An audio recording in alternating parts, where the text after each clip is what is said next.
우리는 지난 시간에 우리의 구원의 확신을 자신의 영적인 체험이나 그 체험 당시에 느꼈던 충만한 감동이나 희열에서 찾으려는 것은 잘못된 것이라는 것을 나누었습니다. 구원의 확신은 하나님의 성품과 능력, 곧 하나님의 신실하심과 하나님의 열심에 근거하는 것입니다. 그러하기 때문에 내가 구원받았다는 확신을 갖게 되는 것이죠. 오늘은 그 연장선상에서 우리의 구원의 확신을 계속해서 우리가 확인하는, 우리의 신앙생활의 삶 가운데서 확인을 해 가잖아요. 그것에 관한 이야기를 좀 나누려고 합니다. 우리가 이 구원과 믿음에 대한 이해를 위해서 우리 한국 교회의 현실을 교회사적으로 조금 이해할 필요가 있습니다. 한국 교회는 대략 140여 년의 역사를 가지고 있습니다. 그런데 한국 교회가 이렇게 이제 개신교가 한국에 들어왔을 때, 복음이 들어왔을 때 한국 교회는 핍박의 대상이었습니다. 그리고 그 핍박은 일제 강점기를 거치면서 그게 달하게 되죠. 당시 신사참배를 강요받는 상황에서 끝까지 예수를 믿는다는 것은 죽음을 각오해야 하는 일이었습니다. 부끄러운 한국교회의 역사이지만 당시 신사참배에 동조한 목사님들도 많았습니다. 그런 박해 상황 속에서 한국교회의 초기 신앙은 예수 믿으면 천당 간다라고 하는 이 내세지향적인 신앙, 그리고 목숨을 거는 일사각오의 신앙일 수밖에 없었습니다. 그러니까 이 땅이 박해의 상황이다 보니까 신앙의 색깔 자체가 내세지향적일 수밖에 없었고, 예수를 믿는다는 것 그 자체만으로 죽음을 각오하는 일사각오의 신앙을 가지고 있었다는 것이죠. 그런데 한국 교회는요, 한국 전쟁이 끝나고 급속한 경제 성장과 함께 평화기가 찾아옵니다. 문제는 이 적극적인 성경 해석이나 또 현실에 대한 신앙적인 설명을 해줄 만큼의 신학적인 내용을 한국 교회가 가지고 있지 못했다는 것입니다. 그러니까 예수 믿으면 천국 간다고 믿지만 예수를 믿는다는 것이 정작 무엇을 의미하는지, 또 우리에게 주어진 현실을 믿음으로 어떻게 살아가는지에 대해서 잘 모르는 그런 답답한 시기가 있었다는 거예요.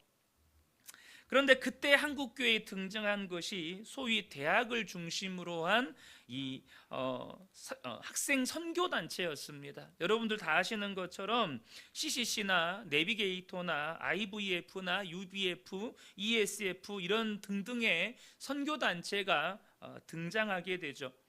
그런데 이런 선교단체들은 성경 공부를 통해서 분명한 구원의 확신이라고 하는 좋은 눈금을 한국교회에다가 주었습니다.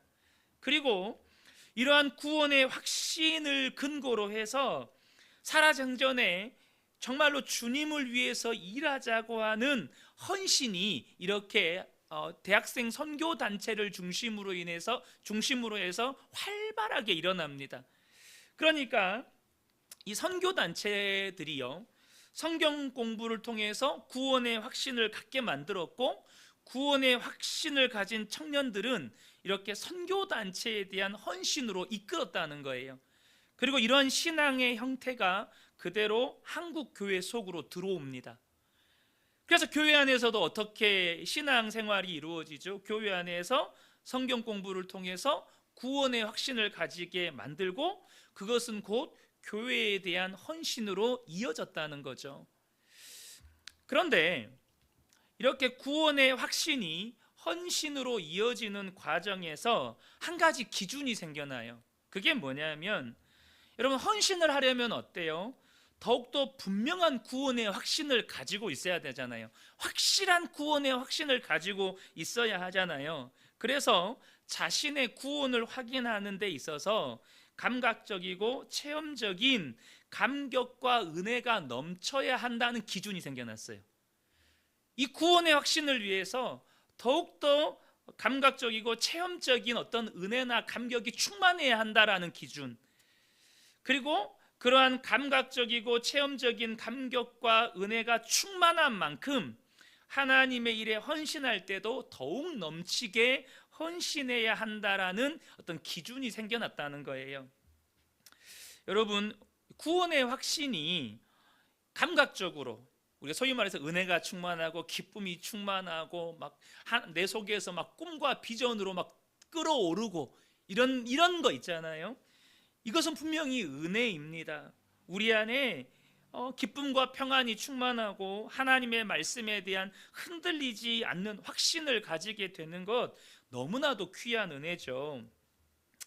그런데요, 우리가 이렇게 예수를 믿고 구원받아서 신앙생활을 할 때에 이렇게 우리 자신이 감격과 희열에 차야만 신앙생활을 할 수 있다고 생각하는 것은 더 깊은 신앙으로 나아가는 과정에서 오해와 그릇된 결과물을 낳게 됩니다.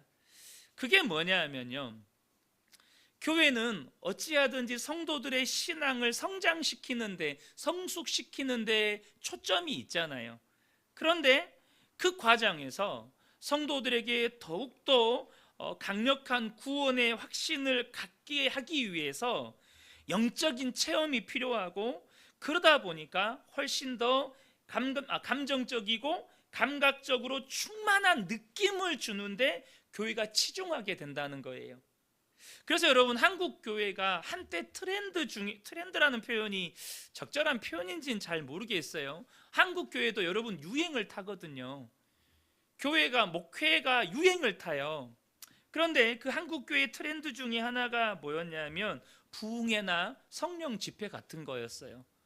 성도들의 신앙의 성장을 위해서는 더욱더 강력한 구원의 확신이 필요하고, 그 구원의 확신을 갖게 만들려면 더 강력한 체험, 더 강력한 은사, 혹은 더 어떤 은혜의 체험이 필요하다는 것이죠. 그래서 이걸 과하게 좀 표현하면 충만하지 않은 건 구원받지 않은 것이 되어버렸어요.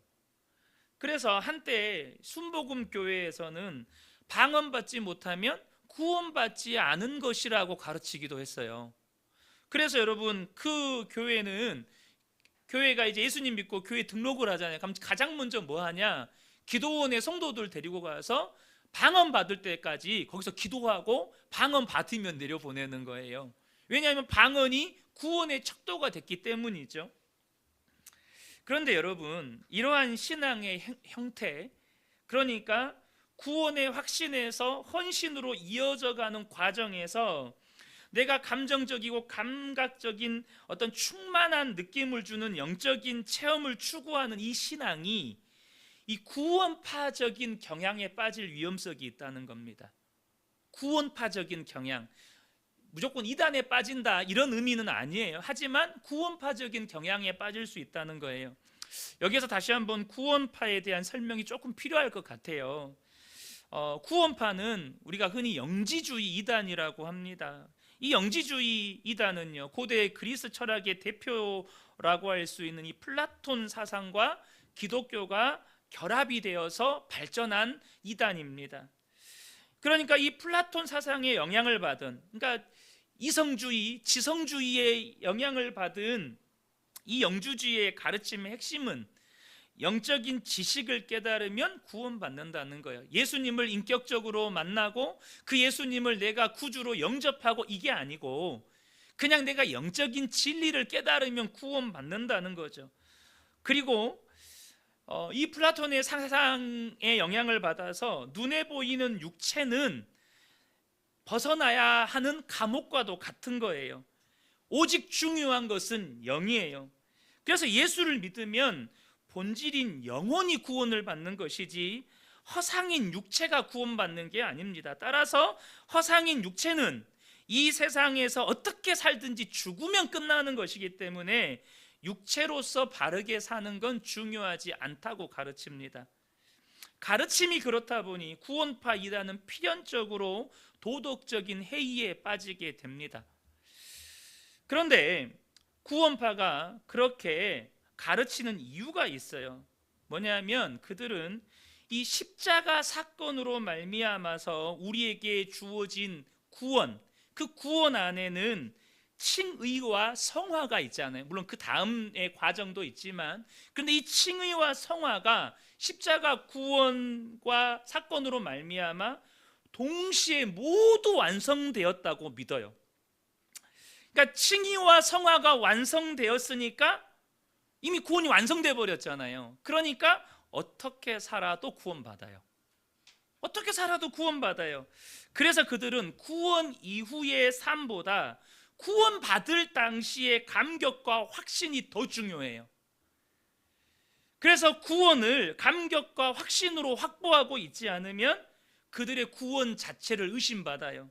그래서 지금은 구원파가 그렇게 하고 있지는 않대요. 제가 최근에도 이단 관련 어떤 영상들을 보면서 이렇게 공부를 하는데, 지금은 구원파에서 그렇게 가르치고 있지는 않은데, 과거의 구원파는요, 몇 년, 몇 월, 며칠에 구원받았는지 알아야 돼요. 그거 모르면 구원받은 게 아니에요. 왜 몇 년, 몇 월, 며칠이 중요할까요? 구원받았을 당시의 감격과 확신이 너무나도 중요하기 때문이에요. 그래서 그렇게 구원을 제대로 받은 자라면 과정과 훈련 없이 완벽한 신앙의 실천을 할 수 있다고 믿는 거죠. 그런데 여러분, 성경이 어떻게 가르치고 있는지를 우리가 보셔야 되잖아요. 우리의 구원에 대해서. 오늘 본문 29절 30절을 다시 한번 보겠습니다. 하나님이 미리 아신 자들을 또한 그 아들의 형상을 본받게 하기 위하여, 여기서 제가 가로 쳐놓지는 않았는데요, 우리를 구원하신 목적이 하나 있어요. 아들의 형상을 본받게 하기 위해서 우리를 구원하셨다는 거예요. 미리 정하셨으니 이는 그로 많은 형제 중에서 맏아들이 되게 하려 하심이라. 또 미리 정하신 그들을 또한 부르시고 부르신 그들을 또한 의롭다 하시고 의롭다 하신 그들을 영화롭게 하셨느니라. 여기에서 우리의 구원의 과정의 중요한 과정 단계가 나와요. 여러분, 우리는 지금요 현실적으로 이미 이루어진 구원인 칭의가 우리에게 있어요. 하나님이 우리를 구원하셨어요. 그래서 우리를 의롭다고 이미 인정해 버리셨어요. 이건 이미 이루어진 거예요. 그런데 우리는 또한 현재 속에서 완성의 과정 속에 성화가 있어요. 그리고 장차 우리 주님이 다시 오시는 그날에 허락될 부활의 몸을 입어서 완성될 영화가 미래의 약속으로 우리에게 주어졌다는 것입니다. 그러니까 우리는 이미 의롭다고 인정받았어요. 의롭다고 인정받은 우리는 예수 그리스도 안에서 점점점 의로워져 갈 거예요. 우리의 삶은, 우리의 모습은 더욱더 예수 그리스도의 형상으로 닮아져 갈 거예요. 그리고 우리 주님 다시 오시는 그날에 영광스러운 부활의 몸을 입고 영화롭게 될 거라는 것이죠. 그런데 이 칭의를 다른 표현으로 바꾸면 신분의 구원이라고 할 수 있어요. 로마서 8장 14절부터 16절을 보겠습니다. 무릇 하나님의 영으로 인도하심을 받은 사람은 곧 하나님의 아들이라. 우리를 하나님의 아들이라는 신분을 허락해 주신 거예요. 너희는 다시 무서워하는 종의 영을 받지 아니하고 양자의 영을 받았으므로 우리가 아빠, 아버지라고 부르짖느니라. 성령이 친히 우리의 영과 더불어 우리가 하나님의 자녀인 것을 증언하신다라고 성경은 말씀합니다.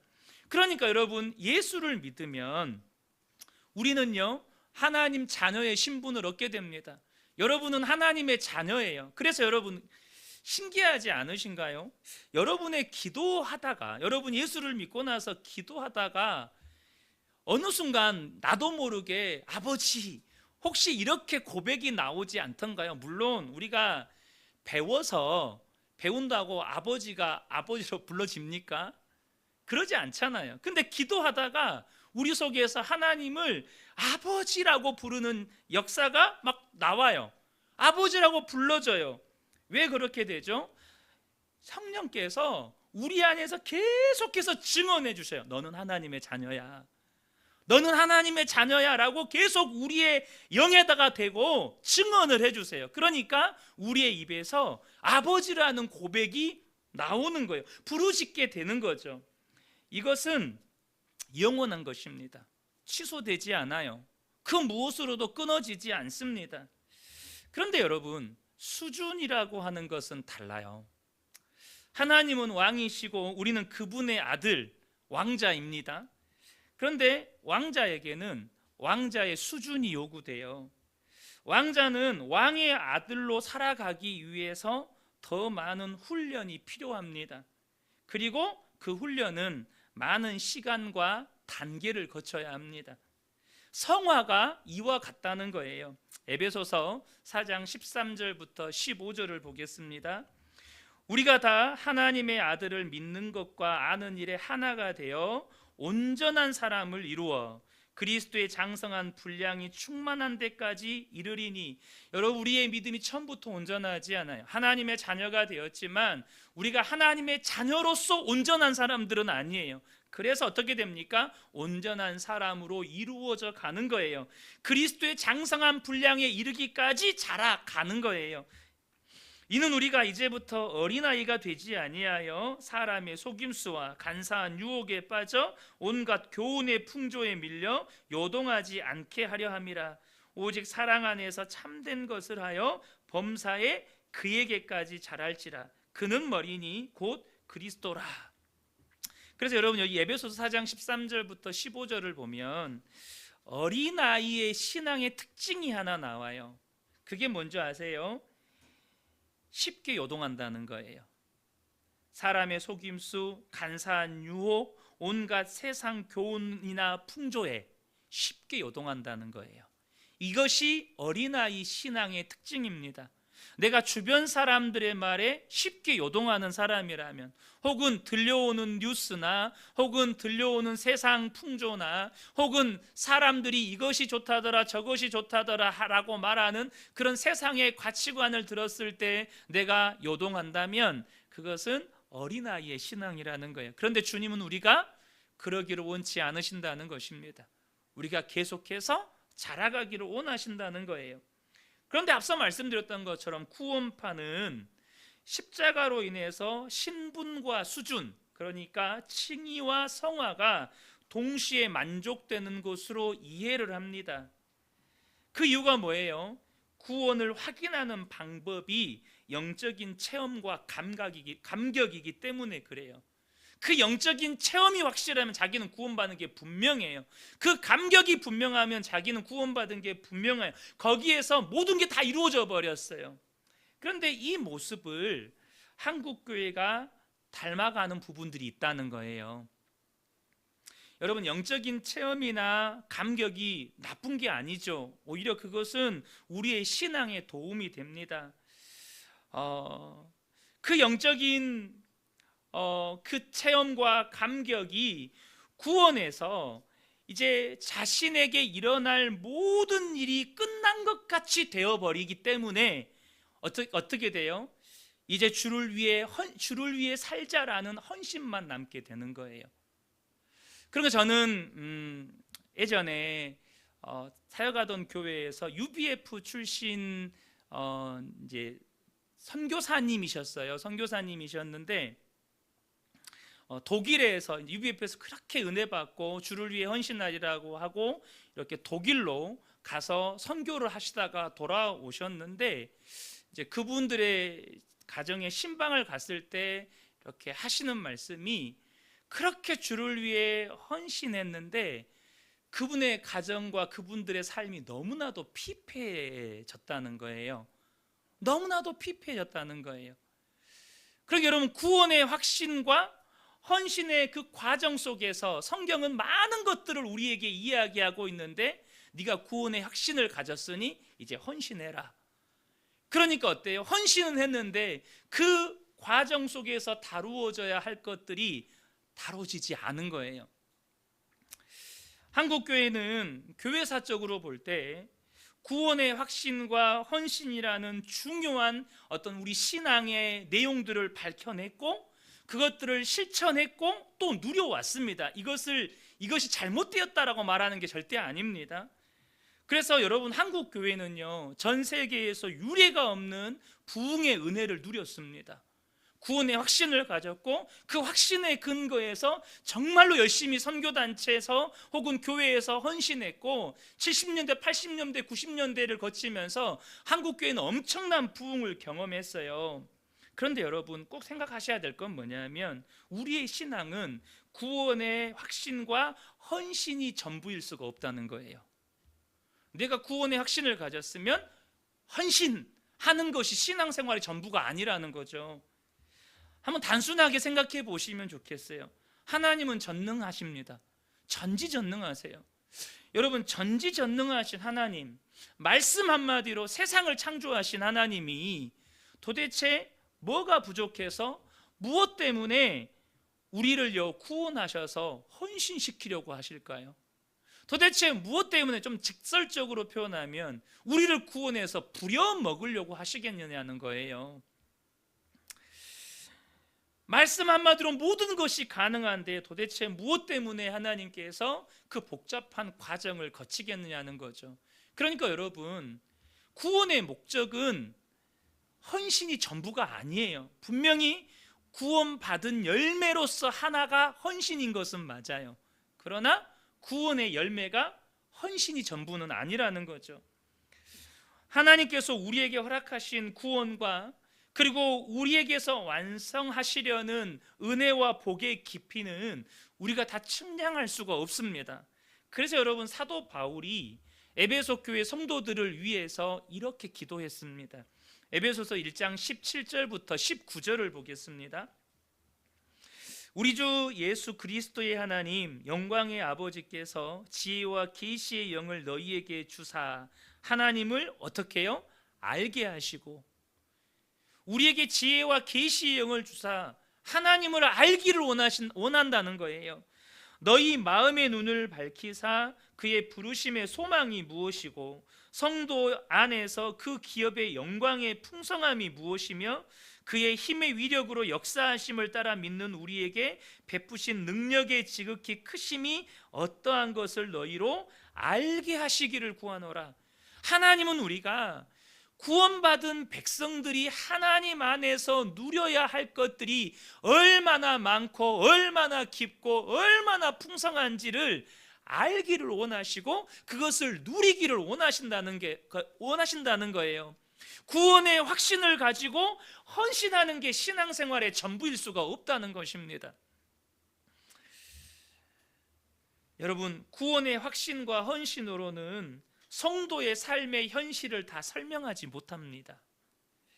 우리에게 주어진 삶의 모든 영역에 대해서 성경이 무엇이라고 말씀하시고 또 성도의 책임이 무엇인가에 대해서 우리는 성경을 근거로 해서 가르치고 훈련받고 또 그 역할을 기쁘게 감당해야 한다는 것이죠. 다시 한번 여러분 말씀을 드리고 싶습니다. 우리의 구원의 확신을 내가 구원받았을 때, 근데 여러분 내가 그때 구원받았는지 우리는 확신할 수 없어요. 내가 예수님을 인격적으로 만났던, 그러니까 그 놀라운 체험을 했던 그때가 내가 구원받은 날이라고 우리는 말할 수 없어요. 어쨌든 여러분 내 구원의 확신을 그때 경험했던 어떤 감각이나 체험이나 혹은 자신의 신념에 의존하면 안 된다는 겁니다. 우리의 구원의 확신은 오직 성경에 근거를 두셔야 돼요. 그 영적인 감각도 성경에 근거를 두셔야 돼요. 그리고 내가 예수 그리스도의 부활 생명을 가지고 있는가? 그리고 하나님에 대한 이해를 가지고 있는가? 여러분 영생은 참 하나님과 그의 아들 예수 그리스도를 아는 것이라고 말씀하셨습니다. 그러니까 내 안에 부활 생명이 있고 정말로 하나님을 알고 있는지 우리가 성경을 근거로 해서 끊임없이 우리 자신을 점검하고 또 훈련하고 기쁨으로 우리의 삶의 부르심을 따라서 그 역할을 감당해 가야 한다는 것이죠.